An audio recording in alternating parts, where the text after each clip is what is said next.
Hey guys, I'm back with another video and it's another shoe review, but this one is a very exciting one for me because I wanted these shoes for so freaking long. But I kept procrastinating getting them because I wanted Louboutins, I wanted something that was limited edition, these were too expensive, I didn't know which color I want. But I finally got the Manolo Blahnik Hangisi or Hangisi shoes. Not sure how to pronounce them, I just know how to spell it, but I'm just so happy. I finally purchased it, and what made me go for this color is I felt like the purple one that I wanted would be a lot harder to style, and I feel like this one is very classic. It stands out more than the even darker blue, which is another color that I considered, and it's just iconic and classic, so easy to style, at least for me, and I'm just absolutely in love with them. Another factor that went into it is how beautiful they look in flash photography or in direct sunlight. As you can see, it looks even better when you wear it outside because it's such a nice shade of blue. It's so rich, and the brooch of course sparkles when the light hits it. And as you can see, inside of the shoe it says Manolo Blahnik. I thought that would bother me, but wearing them around the store, and I wore them for a long period of time. I think I was just walking around for like half an hour.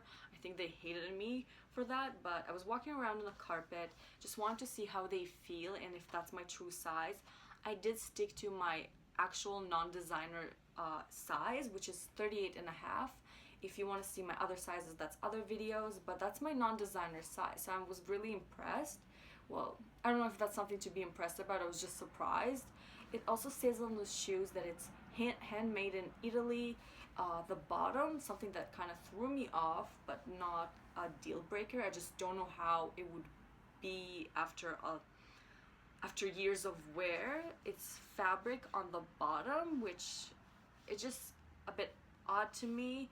I wonder how it's gonna be after a long period of time. Maybe I have shoes like that and I just haven't noticed, but I just hope it's gonna be okay. I'm just gonna avoid wet weather or any cold weather to keep the shoe in perfect condition, just because I just don't know about it, and it feels very like suede-y. The rest of the shoe is satin, and it's very nice satin. It feels very nice when I touch it, but I feel like it would be a lot harder to care for because it would scratch easily, it would stain easily, so I have to be very careful. I feel like fuss from the air, like dust, would stick to it. Not that it's a problem, it's very easy to just wipe off, but they're absolutely stunning. I love how they look. Like the heel is just perfect, not too high, not too low. It's just absolutely stunning pair of heels. I'm absolutely in love with them. Here's the other one, and that's how they look together, and it's just so iconic. Another thing that happened is that when I walked into the David store, which it's a pretty big store. I'm not sure if it's just in Toronto. I do shop there quite often. Most of my designer heels are from there, and they only had this color, which wasn't really a problem because a 5-minute walk away there was another designer shoe store that had all the colors as well. Well, more colors, not as well at all. So I felt like it was a sign, or I made it a sign. I wanted it to be a sign, so I just went for these ones because I was pretty set on them when I went in, and I'm just absolutely in love with them. I'll get to the box that it comes in. It looks like that, just clean Manolo Blahnik black on white. I really like boxes like that. I like white, so I'm just happy with a nice box, even though I am gonna keep the box. I keep it next to the shoes. I don't keep the shoes inside. This is the dust bag it comes in. It's so wrinkly, doesn't really matter, it just stays in the box. It says Manolo Blahnik on it. It's actually gray. It's white on gray, and I'm just gonna keep it inside. I actually still have the receipt. Now, I have looked at these shoes in February. Yeah, February, and was it February?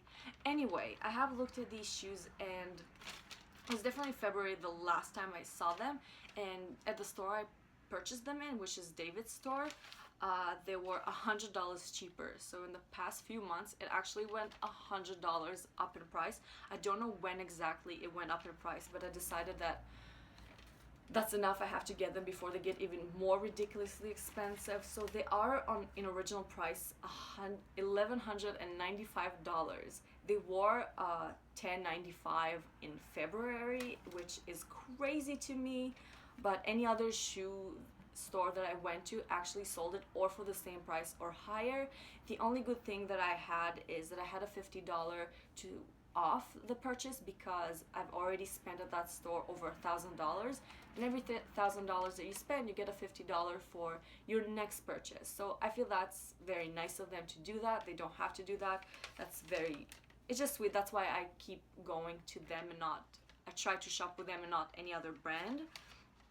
I think they have their own brand within the store. Anyway, so after tax and with my $50 discount, I did spend $1,300, which is the most I've spent for shoes, and I hope I won't spend that much ever again. But it's iconic, and I feel like if you're a collector or a shoe fanatic, I don't know if you have to have it because maybe it's not your taste or style, but I feel like it's so iconic. It's so recognized in the fashion industry, society, whatever.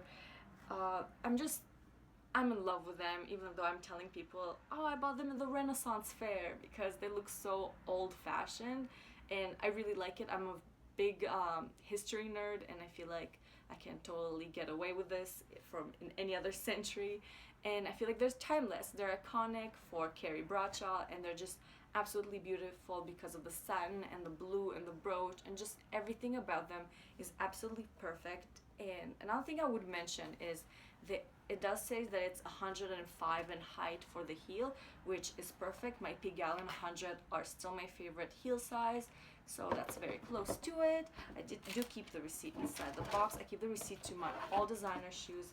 So I feel like that's it. I feel like I covered up everything I have to say about these. I know it looks like I'm freaking playing with them. I'm very careful with them. I love them so freaking much.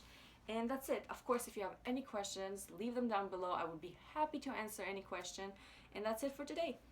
Thank you so much for watching. Hopefully this is helpful for you. Bye!